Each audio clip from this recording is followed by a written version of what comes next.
Hello दोस्तों, आप सभी को गुड मॉर्निंग। शुभ लाभ जी के क्लासेस में आपका स्वागत है। आज 3 जनवरी 2025। आज की इम्पॉर्टेंट करंट अफेयर्स क्लास को शुरू करते हैं। आइए, first question, associated chamber of commerce and industry of India यानी एसोचैम के नए महासचिव किसे नियुक्त किया गया है? और इसका आंसर क्या है? मनीष सिंघल। यानी मनीष सिंघल को एसोचैम के नए महासचिव के रूप में नियुक्त किया गया है। यानी इसका आंसर हो जाएगा ए, मनीष सिंघल। अब देखिए अदर ऑप्शन, अरुणीश चावला, ये कौन है? नए राजस्व सचिव बने हैं। बी सुब्रमण्यम, ये राष्ट्रीय मानवाधिकार आयोग के अध्यक्ष बने हैं। और गुरमीत सिंह सांधावालिया, ये हिमाचल प्रदेश उच्च न्यायालय के नए मुख्य न्यायाधीश बने हैं। मनीष सिंघल को एसोचैम का नया महासचिव नियुक्त किया गया है। उन्होंने दीपक सूद का स्थान लिया है। अब देखिए एसोचैम का फुल फॉर्म क्या होता है? Associated chamber of commerce and industry. और एसोचैम को हिंदी में क्या कहते हैं? भारतीय वाणिज्य और उद्योग मंडल कहते हैं। एसोचैम भारत का एक प्रमुख व्यापार संघ है और इसकी स्थापना साल 1920 में कोलकाता ट्रेडर्स एसोसिएशन के नेतृत्व में हुई थी और इसका मुख्यालय नई दिल्ली में स्थित है। आइए अब नेक्स्ट क्वेश्चन में, भारतीय विशिष्ट पहचान प्राधिकरण यानी UIDAI के मुख्य कार्यकारी अधिकारी यानी CEO के रूप में किसे नियुक्त किया गया है? और इसका आंसर क्या होगा? भुवनेश कुमार। यानी भुवनेश कुमार को भारतीय विशिष्ट पहचान प्राधिकरण के मुख्य कार्यकारी अधिकारी के रूप में नियुक्त किया गया है। यानी इसका आंसर क्या हो जाएगा? ए, भुवनेश कुमार। अब देखिए अदर ऑप्शन के बारे में बता रहे हैं। डॉक्टर संदीप साहा, ये कौन है? NABL के नए अध्यक्ष बने हैं। भावेश जैन की बात करें, ये ट्रांस यूनियन सिविल के नए MD एंड CEO बने हैं। और डॉक्टर ज्योतितीर्थ राघवेंद्र जोशी, ये ब्रह्मोस एरोस्पेस के नए चीफ यानी नए प्रमुख बने हैं। आइए डिटेल्स में देखते हैं। उत्तर प्रदेश कैडर के 1995 बैच के IAS अधिकारी भुवनेश कुमार ने 1 जनवरी 2025 को भारतीय विशिष्ट पहचान प्राधिकरण यानी UIDAI के CEO के रूप में पदभार ग्रहण किया है। और भुवनेश कुमार ने अमित अग्रवाल का स्थान लिया है। अब देखिए UIDAI का फुल फॉर्म क्या होता है? Unique identification authority of India, यानी भारतीय विशिष्ट पहचान प्राधिकरण। अब क्वेश्चन पूछा जाता है कि आधार कार्ड के जनक किसे माना जाता है? इसका आंसर क्या होगा? नंदन नीलेकणी। यानी नंदन नीलेकणी को आधार कार्ड का जनक के रूप में जाना जाता है। ये इन्फोसिस के सह संस्थापक थे। अब देखिए भारतीय विशिष्ट पहचान प्राधिकरण आधार कार्ड जारी करता है और UIDAI एक सरकारी एजेंसी है और इसकी स्थापना 12 जुलाई 2016 को इलेक्ट्रॉनिक एंड सूचना प्रौद्योगिकी मंत्रालय के तहत की गई थी। आइए नेक्स्ट क्वेश्चन में, आरिफ मोहम्मद खान ने बिहार के देश में राज्यपाल के रूप में शपथ ग्रहण किए हैं और इसका आंसर क्या होगा? 42वें। यानी आरिफ मोहम्मद खान ने बिहार के 42वें राज्यपाल के रूप में शपथ ग्रहण किए हैं। यानी इसका आंसर क्या हो जाएगा? C, 42वें। आइए डिटेल्स में देखते हैं। बिहार में नवनियुक्त राज्यपाल आरिफ मोहम्मद खान ने बिहार के 42वें राज्यपाल के रूप में शपथ ग्रहण किए हैं। पटना के राजभवन में आयोजित एक समारोह में पटना उच्च न्यायालय के मुख्य न्यायाधीश न्यायमूर्ति के विनोद चंद्रन ने उन्हें शपथ दिलाई है। अब देखिए दूसरी तरफ केरल के 23वें राज्यपाल के रूप में राजेंद्र विश्वनाथ आर्लेकर ने शपथ लिया है और उन्होंने 23वें राज्यपाल के रूप में शपथ ग्रहण किया है। मिजोरम के वर्तमान राज्यपाल डॉक्टर हरिबाबू कंबोपति को औपचारिक विदाई दिया गया। हरिबाबू कंबोपति ने लगभग 3 वर्ष 5 महीने तक राज्यपाल के रूप में कार्य किए हैं और डॉक्टर हरिबाबू कंबोपति को ओडिशा के नए राज्यपाल बनाया गया। देखिए, इससे पहले ओडिशा के राज्यपाल कौन थे? रघुवर दास थे। आइए नेक्स्ट क्वेश्चन में, मेजर ध्यानचंद खेल रत्न पुरस्कार 2024 से किसे सम्मानित किया जाएगा? और इसका आंसर क्या होगा? डी गुकेश, मोनू भाकर और हरमनप्रीत सिंह, यानी उपरोक्त सभी। यानी इसका आंसर हो जाएगा डी, उपरोक्त सभी। आइए डिटेल्स में देखते हैं। शतरंज खिलाड़ी डी गुकेश, हॉकी टीम के कप्तान हरमनप्रीत सिंह, निशानेबाज मोनू भाकर और पैरा एथलीट प्रवीण कुमार को मेजर ध्यानचंद खेल रत्न पुरस्कार 2024 से सम्मानित किया जाएगा। भारत की युवा निशानेबाज मोनू भाकर ने पेरिस ओलंपिक खेलों में 2 मेडल जीते थे। पेरिस ओलंपिक में ही हरमनप्रीत सिंह की कप्तानी में भारत ने लगातार दूसरी बार ओलंपिक मेडल जीता और 18 साल के गुकेश सबसे युवा वर्ल्ड चैंपियनशिप बने, जो पिछले साल चेस ओलंपियाड में भारतीय टीम के ऐतिहासिक गोल्ड मेडल है। पैरा हाई जंपर प्रवीण ने पेरिस ओलंपिक में T64 वर्ग में गोल्ड मेडल जीता था। नेक्स्ट,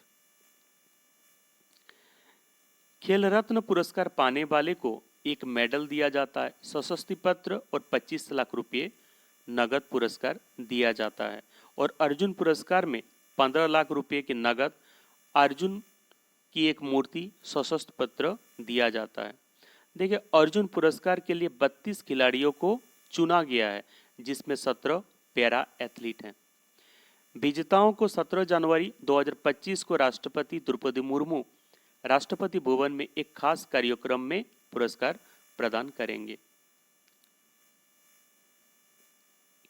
ये देखिए अर्जुन पुरस्कार विजेताओं के नाम: ज्योति याराजी एथलीट, अंजू रानी एथलीट, नीतू मुक्केबाजी, स्वीटी मुक्केबाजी, वंतिका अग्रवाल शतरंज, Salima Tete hockey, Abhishek hockey, Sanjay hockey, Jarmanpreet Singh hockey, Sukhjeet Singh hockey, Rakesh Kumar para तीरंदाजी, Preetipal para athletics, Jeevanji Deepthi para athletics, Ajeet Singh para athletics, Sachin Sarjerao para athletics, Dharambir para athletics, Praveen Soorma para athletics, H Hokato Sema para athletics, Simran ji para athletics, Navdeep para athletics, Nitesh Kumar para athletics, तुलसी मती गुरु गेशन, ये भी पैरा एथलेटिक्स में इन्हें मिला है। नेक्स्ट,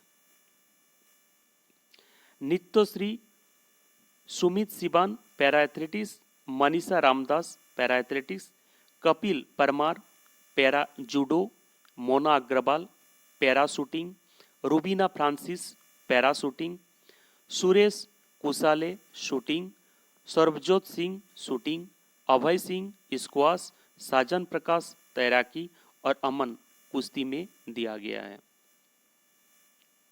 आइए नेक्स्ट क्वेश्चन में, आईसीसी टेस्ट रैंकिंग में सर्वोच्च रैंकिंग वाले भारतीय गेंदबाज कौन बने हैं? और इसका सही आंसर क्या है? जसप्रीत बुमराह, यानी इसका आंसर हो जाएगा ए, जसप्रीत बुमराह। आइए नेक्स्ट क्वेश्चन में, भारत ने राहत पुनर्वासन और पुनर्निर्माण प्रयासों में सहायता के लिए किस देश को $5 लाख की राहत सहायता प्रदान किया है? और इसका सही आंसर क्या है? बानुअतु, यानी इसका सही आंसर हो जाएगा बी, बानुअतु। यानी भारत ने राहत पुनर्वासन और पुनर्निर्माण प्रयासों में सहायता के लिए बानुअतु को 5 लाख की राहत सहायता प्रदान किया है। आइए डिटेल्स में देखते हैं। भारत ने राहत पुनर्वासन और पुनर्निर्माण प्रयासों में सहायता के लिए बानुअतु को 5 लाख रुपए की राहत सहायता प्रदान किया है, क्योंकि 17 दिसंबर 2024 को दक्षिण प्रशांत महासागर में वानुआतू के तट के पास 7.4 तीव्रता का भूकंप आया था, जिससे भारी तबाही हुई और जानमाल को नुकसान हुआ था। वानुआतू दक्षिण प्रशांत महासागर में एक एक द्वीप राष्ट्र है। यह 13 मुख्य द्वीपों और कोई छोटे द्वीपों की एक श्रृंखला से बना हुआ है। इसका आकार अनियमित वाई जैसा है और वानुआतू की राजधानी पोर्ट विला है, जो इफेट द्वीप पर स्थित है। आइए नेक्स्ट क्वेश्चन में, देश का पहला तटरेखा वेदर पक्षी जनगणना यानी कोस्टलाइन वेदर्स वर्ल्ड सेंसस 3 से 5 जनवरी 2025 तक का आयोजन कहां किया जाएगा? और इसका आंसर क्या है? जामनगर, गुजरात। यानी देश का पहला तटरेखा वेदर पक्षी जनगणना 3 से 5 जनवरी 2025 तक का आयोजन गुजरात के जामनगर में किया जाएगा। यानी इसका आंसर क्या हो जाएगा? सी, गुजरात, जामनगर। आइए नेक्स्ट क्वेश्चन में, 2019 की तुलना में 2020 में भारत के ग्रीन हाउस गैस उत्सर्जन में कितना प्रतिशत कमी आई है? और इसका आंसर है 7.93%। यानी इसका आंसर हो जाएगा डी, 7.93%।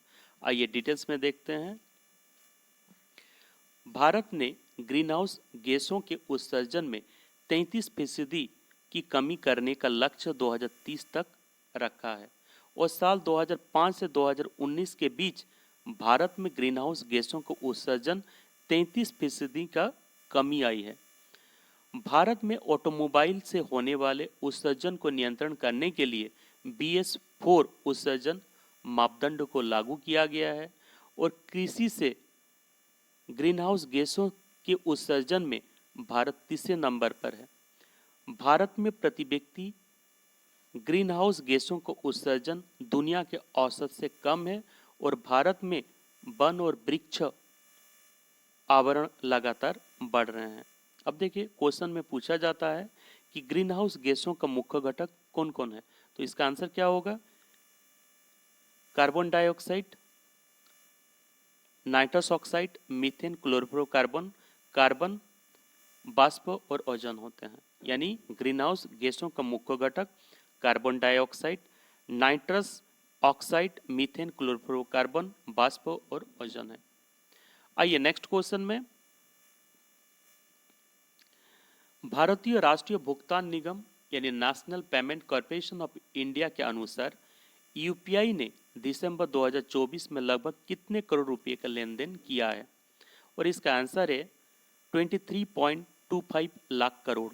यानी इसका आंसर हो जाएगा ए, 23.25 लाख करोड़। यानी भारतीय राष्ट्रीय भुगतान निगम ने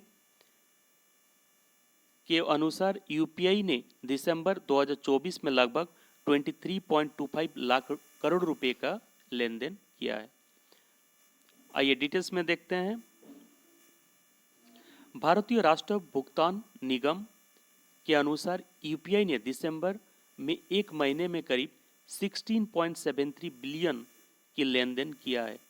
यूपीआई के लेन देन की संख्या में साल दर साल 39% की वृद्धि हुई है और लेन देन की राशि में साल दर साल 28% की वृद्धि हुई है।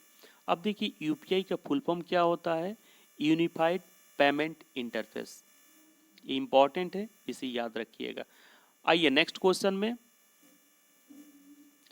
पद्मश्री विजेता डॉक्टर KS मणिलाल का निधन हो गया। वो कौन थे? वो एक वाणिज्य शास्त्री थे, वनस्पति शास्त्री थे। पद्मश्री विजेता डॉक्टर KS मणिलाल का निधन हो गया। वो एक वनस्पति शास्त्री थे और उन्हें 2020 में पद्मश्री पुरस्कार से सम्मानित किया गया था। यानी इसका आंसर क्या हो जाएगा? डी, वनस्पति शास्त्री। आइए नेक्स्ट क्वेश्चन में, 2 जनवरी को कौन सा दिवस मनाया जाता है? और इसका आंसर क्या होगा? विश्व अंतर्मुखी दिवस। यानी 2 जनवरी को विश्व अंतर्मुखी दिवस के रूप में मनाया जाता है। अब देखिए अदर ऑप्शन, विश्व परिवार दिवस, ये 1 जनवरी को मनाया जाता है। सावित्रीबाई फुले जयंती और राष्ट्रीय मन शरीर कल्याण दिवस ये 3 जनवरी को मनाया जाता है और विश्व ब्रेल दिवस ये 4 जनवरी को मनाया जाता है।